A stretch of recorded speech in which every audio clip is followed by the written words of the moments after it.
Hello, welcome everyone for joining us again for part two of our series on CVI. We're in series one, identifying and working with children with CVI, what I need to know.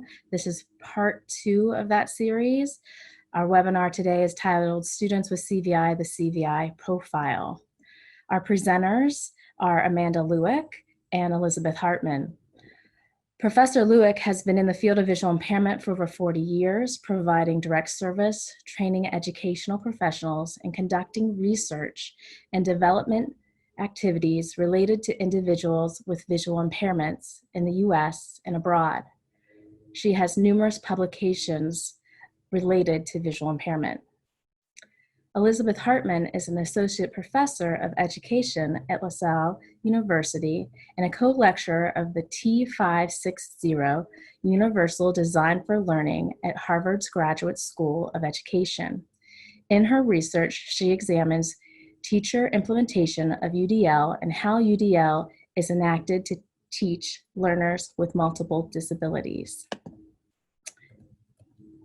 And she is also a TVI. Thank you, Amanda and Liz, for joining us today to continue our series, and please take it away. Thank you, Jen. I'd like to welcome everybody to the second in our webinar series, and each webinar builds on the previous one. And today we're going to take a deep dive into the CVI profile. And I better get my slideshow working. There we go. So we're gonna just do a little bit of welcoming and then have a look at potential visual and sensory consequences of CVI. Then look at the social consequences and the problem with misidentification of children who have CVI, and then conclude the seminar. So here we go. Now, first I want to introduce you to Dr. Liz Hartman, and she's going to be talking with you about the conversation that you guys can have the whole time the seminar is in progress. Hi everyone, good afternoon. This is Liz here. I will be on the back channel. You'll see down below there's a Q&A button. If you click that, you can ask a question to me, and as quickly as I can, I'll try and answer them. So please feel free to chat with me that way throughout the webinar. Also, I just wanted to let you know that I put in a link in the main chat that has our PowerPoint, so you can feel free to look at that as well. Thank you, Liz. So we're gonna go, but here we have to do something before we begin, and that's to remind you that we want you to think about one child who has CVI. What behaviors have you noticed in your child that may be related to CVI?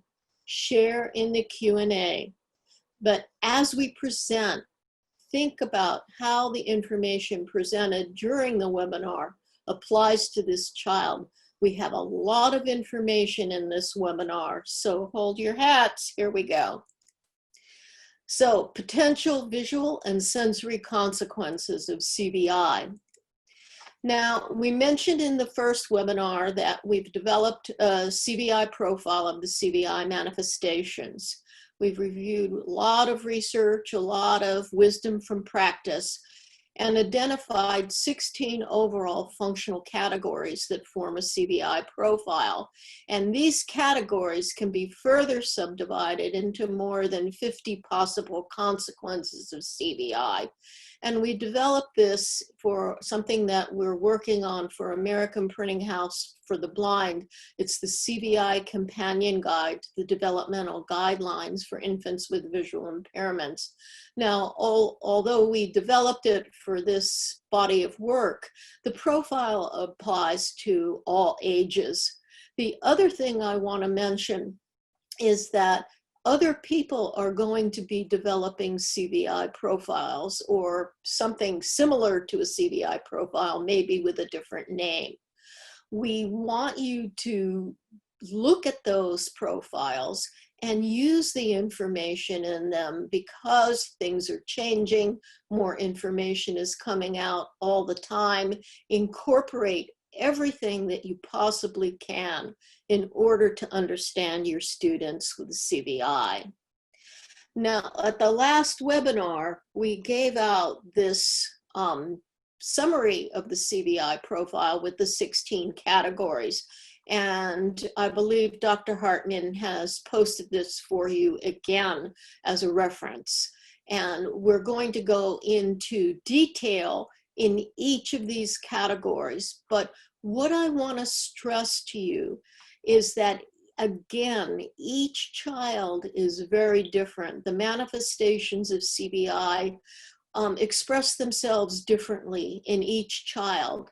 Not all of these categories will be relevant to every child that you serve.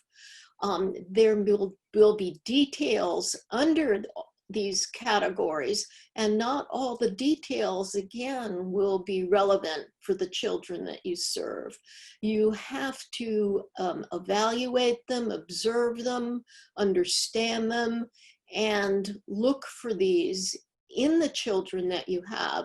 And when I assess children, I mostly start by looking at these categories and eliminating the ones that aren't relevant, and then going into more depth in the ones that do seem relevant for a particular child.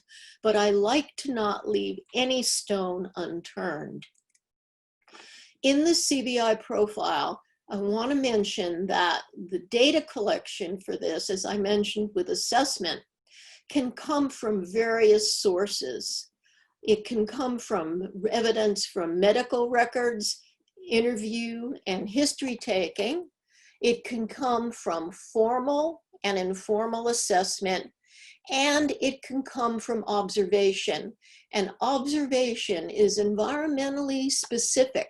And so you need to specify the environment where you've done the observation, because a child with CVI may act very differently in a crowded grocery store or in a very quiet office. So here's an example of the category. The first category is clarity of vision, which I'll go into in a moment.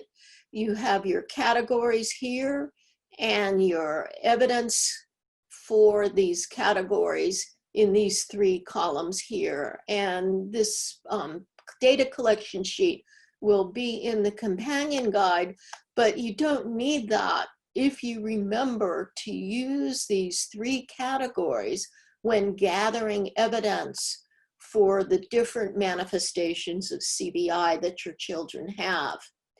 And what you can do at the end is have a summary sheet and look at the CVI manifestations. How does CVI affects the child's function? And then include in it whether you want to monitor it, target it for instruction, or target it for accommodation, or both. So here we go in the first category, clarity of vision. And we need to understand that things that are relevant for children with ocular visual impairment may also be relevant for children with cerebral visual impairment, or CVI. Visual acuity, we know, is the ability to detect details. And this can be compromised in children with CVI, and it may not be due to ocular problems. It may be brain-based. The same with contrast sensitivity. That's the ability to see differences in adjacent shades of gray. And this reaches adult levels by 3 years of age. Now, one thing that I really want to stress are accommodation issues in children with CVI. You see accommodations in children with low vision who don't have CVI, but you can also see them in children who have CVI, and that's the ability to see details clearly at very close distances. And people don't tend to check for this in very young children because accommodation issues in typical individuals don't crop up until, you know, in the 40s or whatever, when people have problems reading small print. But in children with VI and CVI, accommodation issues can crop up earlier, need to be checked. Visual field can be compromised in children who have CVI. And children born prematurely with periventricular leukomalacia may have a reduced lower visual field. Now, I want to also mention to you that I've put a lot of verbiage in these slides, and I'm not going to go over every detail on these slides, but they're in here so that when you download the PowerPoints, you'll have this information. You'll be able to review it if you need some backup information for each of these categories. So visual field can be compromised. The usual different viewing distance can be compromised in children who have CVI. And it's also not a characteristic only of children with CVI. In children with typical vision, the preferred distance increases over time as children's visual systems mature. The usual area of visual attention. Some children typically look in a certain area of vision when observing the environment and things within it. And that can be checked in children with CVI, and that has obvious implications for instruction, because if children look in a certain area of vision, you want to put things for instruction in that area of vision, and you also at the same time want to think about ways of increasing that child's usual area of visual intention so that they attend to larger areas. Now, field of view size is something that I've just been learning about, and they've been talking about this on CVI Scotland, and I've mentioned CVI Scotland in the first webinar.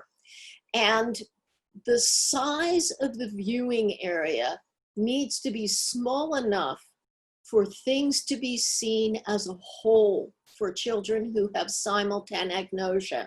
And we talked about simultanagnosia a little bit in the last webinar, and that's the ability to see more than one or two things at the same time. And I'll explain that a little further as we go along. Now, some children may prefer to view things on smaller screens, like a phone, rather than larger screens. The preferred size of viewing area should be individually determined and may sometimes be the size of the screen on a smartphone. So although we think bigger is better, it may be that some children, and not all, and you have to check this individually, may prefer a small screen because they can see more on it, and they may not have trouble with the size of the print as much as finding things in a larger area, and the small screen can help them.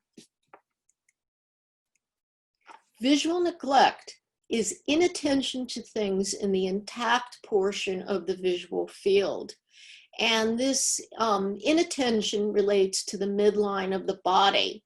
So unlike the visual fields that relate to the head and eyes, if a child has visual inattention because of visual neglect, then they have to move the whole body rather than just the head and the eyes to see in the area of vision that they're not looking into. They just don't know that it's there. It's not that they see black, it's that it's just not there. Then there's blind sight, and that's the ability to respond to objects, particularly those that are moving, that are not consciously seen. And in children, this may be to objects moving in the periphery of the non-seeing visual field. Now, I want to mention that in adults, those with strokes and other types of things, they've been able to increase the area of the visual field that the child is able to see with the, if there is some type of visual neglect. And this has not been addressed in children with CVI, and I'm hoping that eventually there'll be some more research coming out with that. Fixating and following. Finding objects or people visually. And this can be due to eye movement limitations, visual field restrictions, simultagnostic vision, or attentional issues. So smooth pursuit eye movements can be affected, where the child can't follow objects in a circular, horizontal, or vertical directions. Inattention, as we've already mentioned, where they can't attend to objects in the periphery of the intact visual field. And that's the opposite of what we said with the blind sight, where children might be able to see things coming in from the periphery. So again, this has to be individually determined. Now, some children can't follow objects with their eyes as they move across the midline of the head. And sometimes they make adjustments, such as changing the eye that's fixating or making head movements to locate a moving target. And some children can't follow objects as they move across the midline of the body. And this suggests visual neglect. If you don't see it, you can't follow it over into that area of neglect. Again, the implications for this is that if you're working with these children, you have to place things in the area that they are not neglecting. Because if a child has left visual neglect and their work is over on the left side, they're not going to be able to do their work. But if it's placed on the other side and across the midline on the right, they would be able to do their work. So visual neglect is very, very important. Yeah. So following or finding people or objects visually. And again, this is more of the last category, where there can be lack of spontaneous saccades. Those are fast eye movements from one visual target to another. And one of the reasons for this could be apraxia of gaze. If the child doesn't see something, they're not going to move their gaze to it. Toddlers will move with this issue towards whatever their gaze randomly lands on, because they're not seeing things because of the simultanagnosia, and they're just moving their head until something locks on and they see it. And they may also gaze at lights.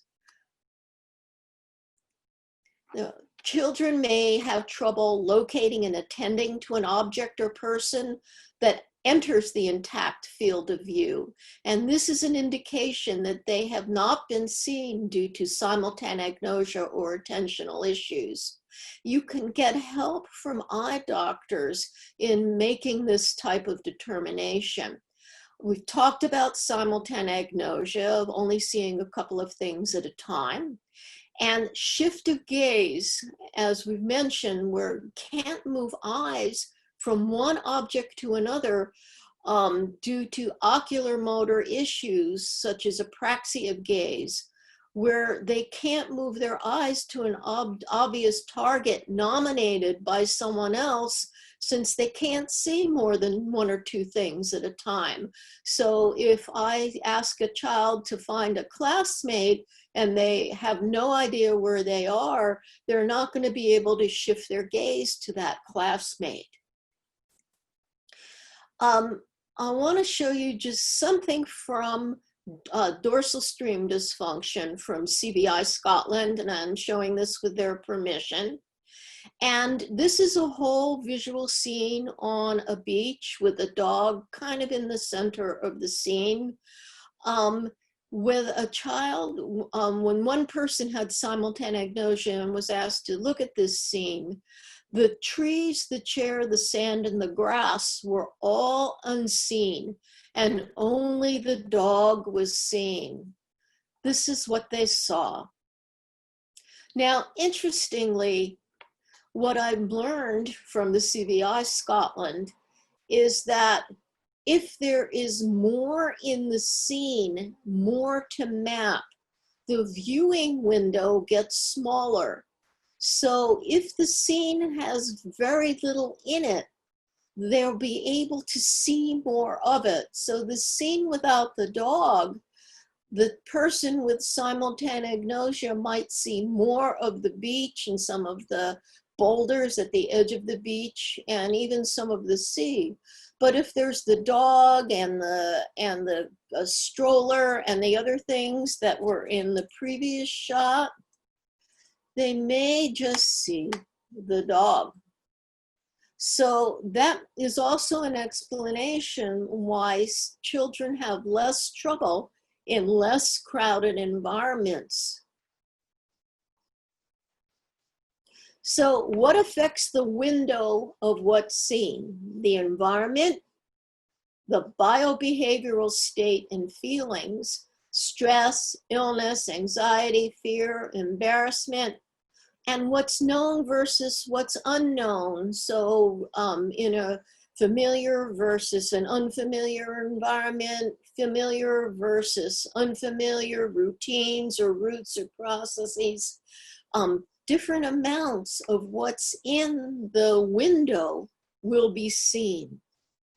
And that explains why you'll get different behaviors from the children at different times, because all the conditions for what they're seeing are changing. So some children with CVI cannot detect differences in textures of the adjacent surfaces accurately.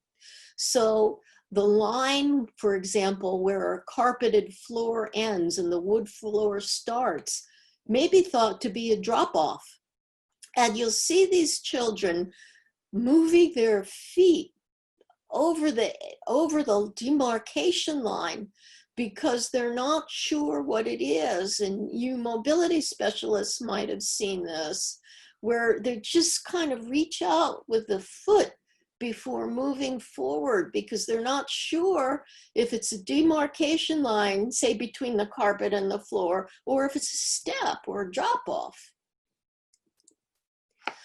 Responses to faces is another category where children cannot recognize faces or facial expressions. And this may be completely absent or partially affected. There are children who cannot recognize specific faces when out of typical context. And this may be completely absent or partially affected. So they may not recognize, say, a para in their classroom if the para is in a different classroom. They may not recognize specific facial features or objects on faces. Again, this can be completely absent or partially affected. It's possible that some children will not be able to follow fast-moving facial expressions. Of course, this affects communication. And it may be that some children cannot look at a face and listen at the same time, so that they look away during a conversation. And you can see that these are very, very nitpicky things, but they're not, because they really affect how a child socially interacts, understands what's happening to the people around them, and how they respond to them. So it's really important to be on the lookout for these things. Some children cannot perceive specific pictures, shapes, symbols, or for older children, letter, words, or numbers. And this may apply to one specific picture or letter, or to all pictures or letters. It is individual and needs to be individually determined. These issues with recognition of faces and objects or symbols are all related to the ventral stream functions originating in the temporal lobe. So it's not that the pictures are unclear, it's the pictures might be quite clear, but something in the brain is not allowing the children to be able to make sense of what these pictures are. It's a visual processing issue. Response to movement. It may be that some children with CVI respond more consistently to moving objects. Some may respond, on the other hand, more consistently to stationary objects. And some children can't follow fast movement in specific or all parts of their visual field. Now, this is important, especially for children who are deafblind, because they may have trouble following gestures or sign language. And the speed of movement required to be visible varies with each child.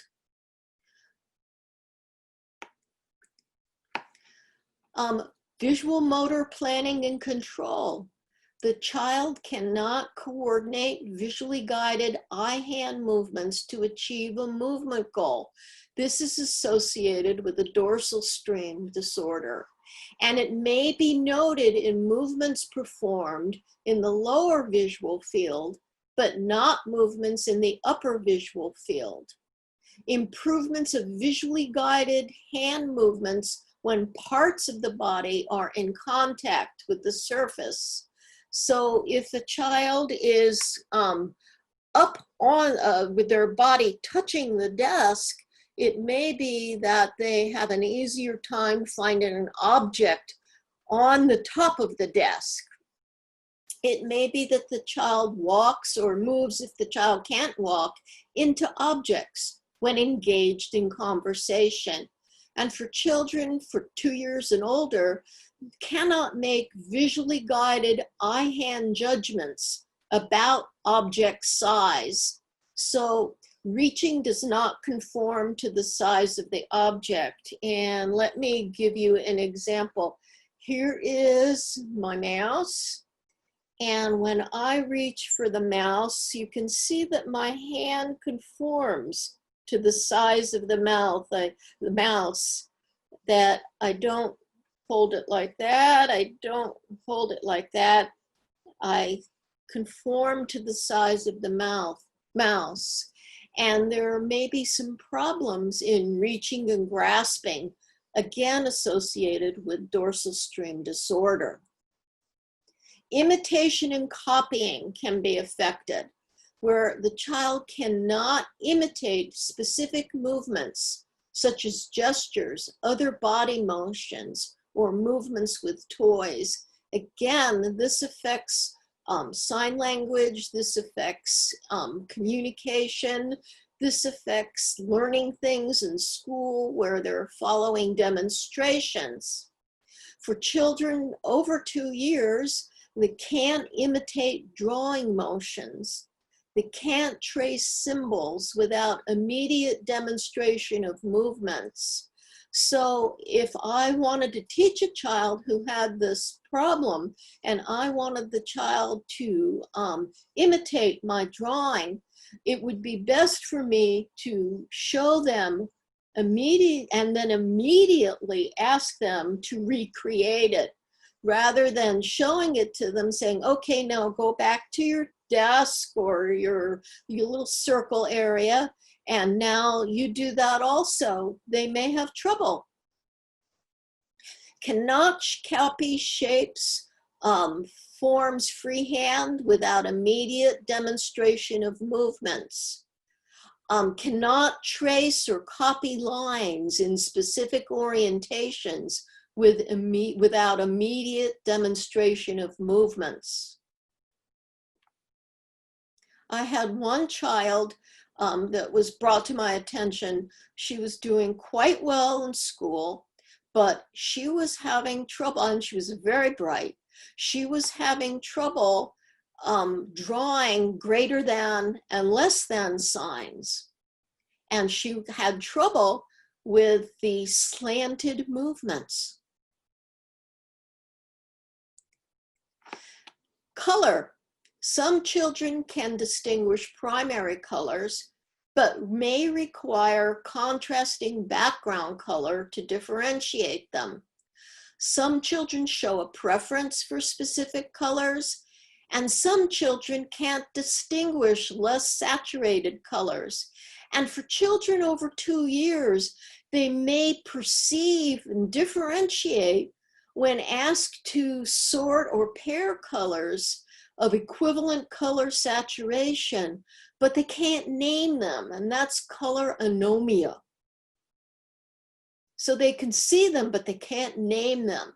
And so one has to determine what their issue is. Is it that they can't see them, or is it that they can't name them? And I wonder if they could have both. I really don't know. I just thought of that. You can help. See if you can find that in your children. Now, looming is something I wanted to discuss today, where the child or the adult becomes frightened of approaching objects or people, even dodging to avoid moving targets at some distance away. So I mentioned in the first webinar, when someone asked me about reflexive actions and versus the ability to see fast-moving objects. But in looming, an object is approaching and the person doesn't see them, and they start to see them and they get scared and they get frightened. And this can be diminished if there is a tray on the wheelchair or the child is pushing a wheeled toy. Those fast approaching objects that they start to see as they get closer don't frighten them as much. Now, this was first mentioned, again, I want to give the credit where credit's due, to people who were working on the CVI Scotland website in their discussions with parents and their children with CVI. Now, for children over 2 years, stereopsis can be compromised, especially if strabismus is present.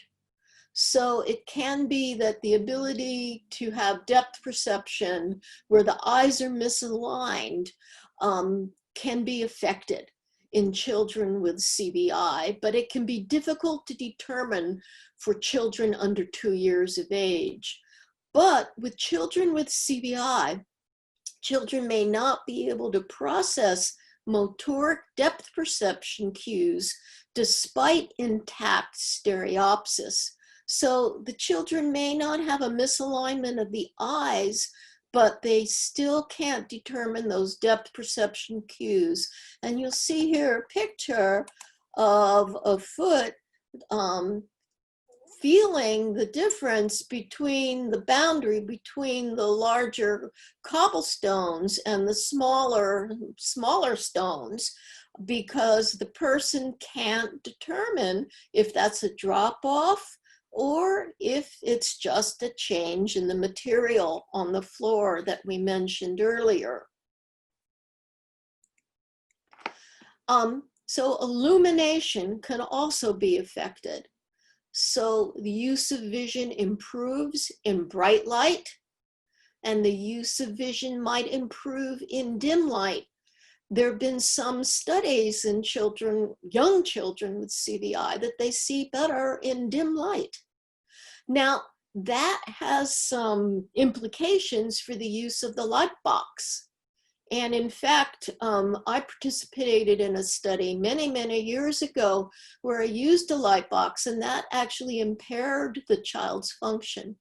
And I didn't know it until the end, when we re-evaluated the child and the child's function. So although everybody is using those light box, and that's a backlit box with light coming through, it has to be determined how bright that light can be, because the bright light may actually be a distraction. Some children cannot adapt in a timely fashion from bright to dim light, or vice versa. And some children might have an aversion to very bright light, photophobia. But could be the opposite. There can be light gazing, where the children are drawn to maintain gaze for extended periods of time towards strong sources of light. And I also learned recently from Dr. Gordon Dutton that simultagnostic vision may be associated with light gazing behavior in children, where visual attention is focused upon compelling bright sources of light. And then the child doesn't move from them to the things that are around that bright source of light. The other thing about illumination is that some children may respond to pop-out effect of strong light cue coming from an object. Now you'll notice that these subcategories under illumination, and among many of the other categories, they include behaviors that are just categorically opposite. And that's why it has to be individually determined if the child has one of those behaviors or doesn't have any of them. Response to sound. That's where the child cannot identify the direction of the sound source, and that's sound localization. Now, I want to really, really stress that many children with CVI, and for those of you who work with the deafblind, have problems with auditory processing. So they may not be able to identify the direction of the sound source. One thing that's very, very important also is that the children might show speech preference because of auditory processing issues for slow-paced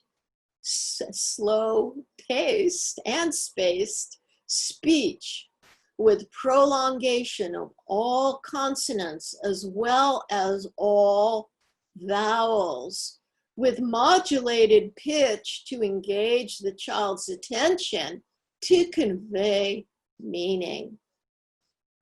The child may still and show engagement when the voice is progressively slowed in this way.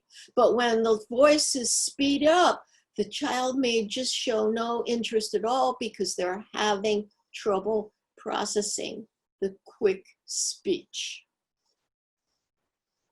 Responses to the environment.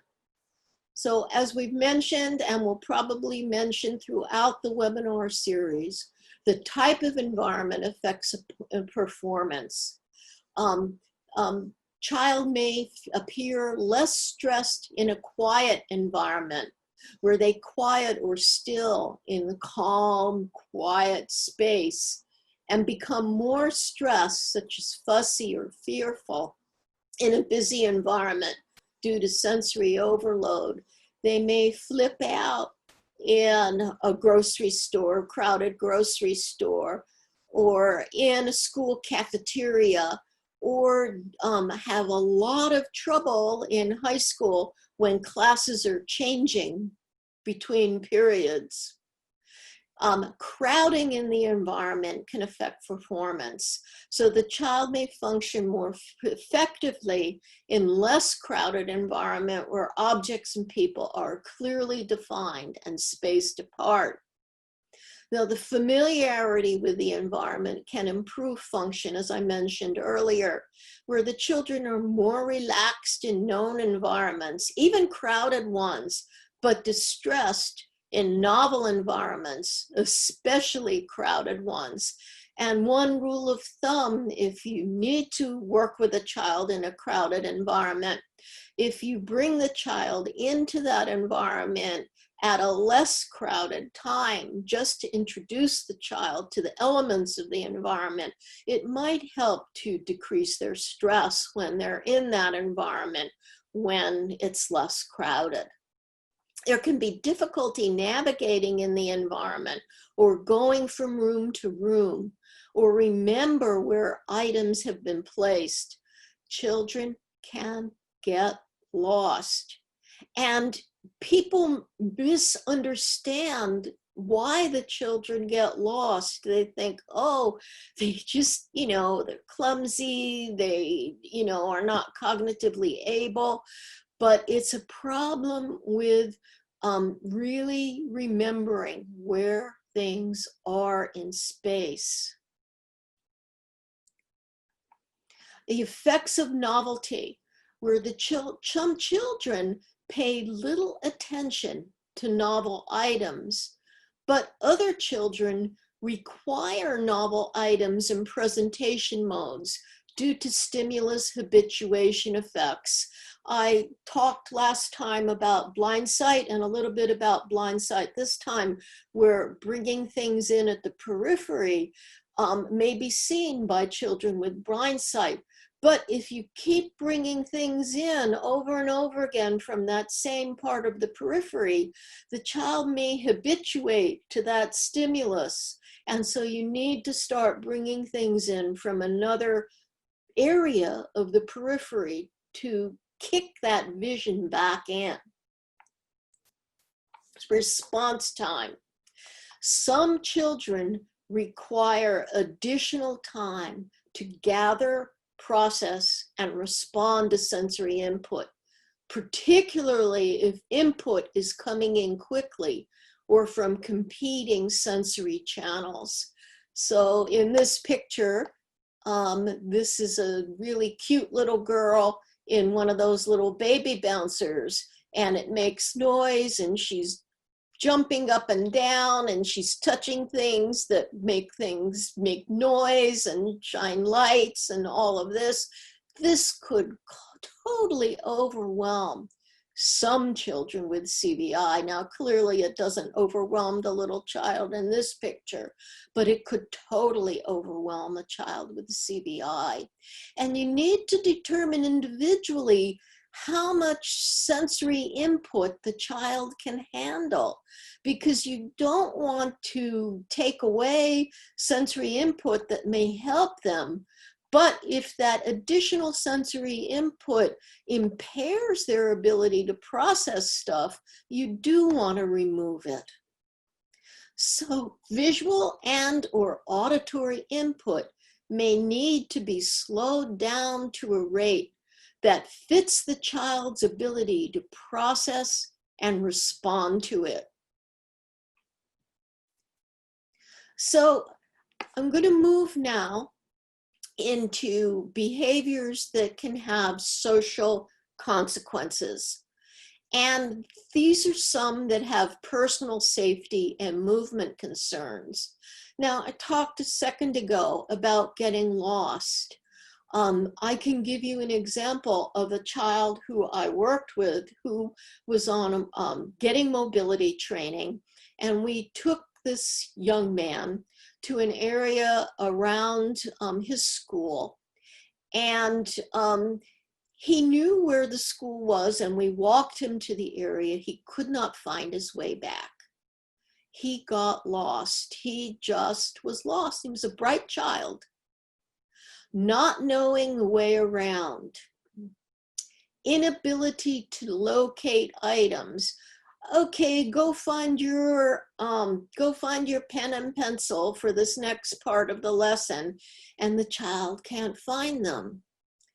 Unsafe mobility, unable to perform functional tasks safely and efficiently, cooking, cleaning, home repair, toileting. Now, what I want to say about all of these things is that CVI can affect functioning in so many areas and can affect the child's feelings of self-efficacy and self-worth if they're not helped to understand what they need to maximize their functioning in daily tasks, in tasks at school, in moving around.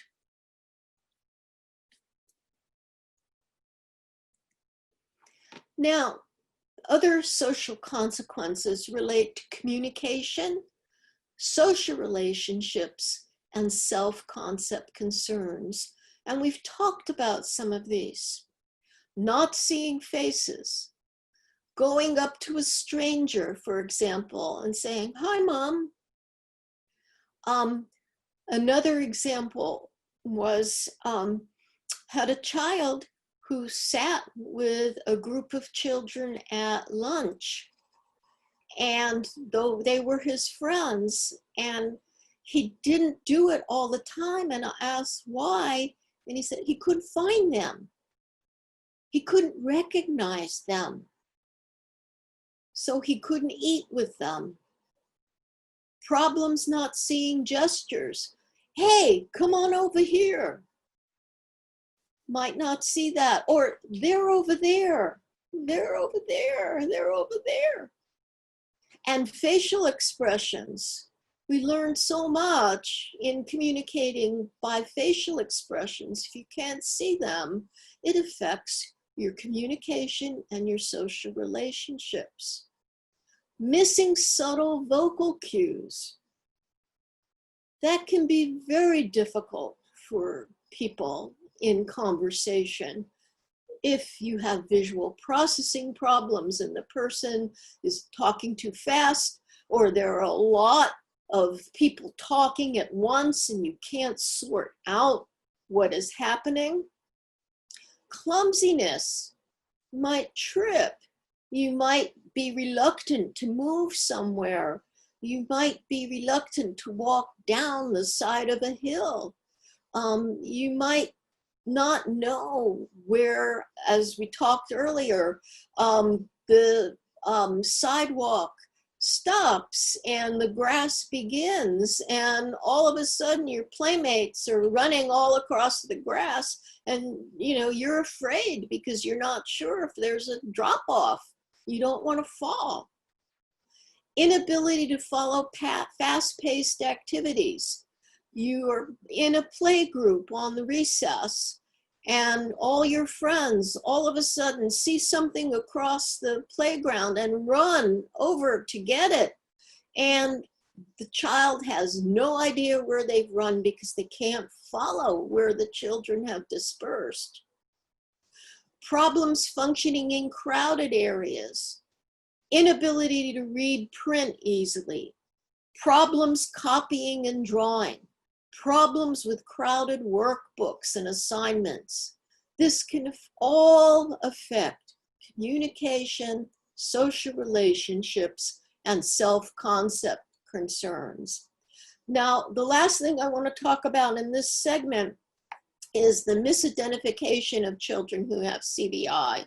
So children who have CVI may be thought to have autism spectrum, be on the spectrum, learning disabilities, behavioral concerns, or developmental coordination disorders. They may be thought to have autism because they can't see faces. They may be thought to have autism because they're not responding to social cues. They may be thought to have learning disabilities because they have trouble following across a line of print. They may be thought to have learning disabilities because they can't recognize certain letters or words. They may be thought to have behavioral concerns because they just sit there because they're totally lost. They have no idea what's going on in a fast-paced classroom. They may be thought to have developmental coordination disorders because they have eye-hand or foot-hand coordination issues. So these children may have one or more issues. They may be mislabeled and have CVI, and that may be the only underlying condition.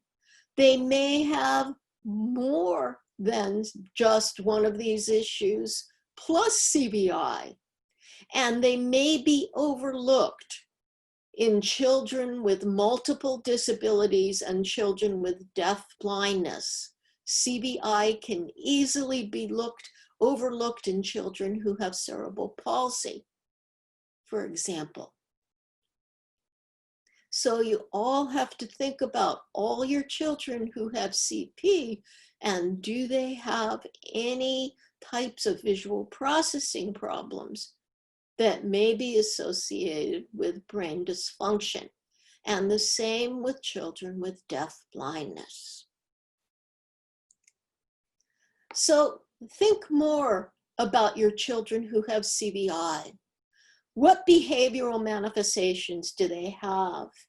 What sensory information do the children find most useful in interacting with people, objects, and places in their world? And how do all these things affect the children's access to education and their social emotional well-being?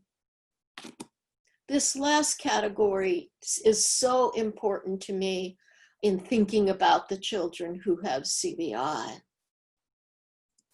Thank you, Amanda and Liz, for sharing that information. That was really great content.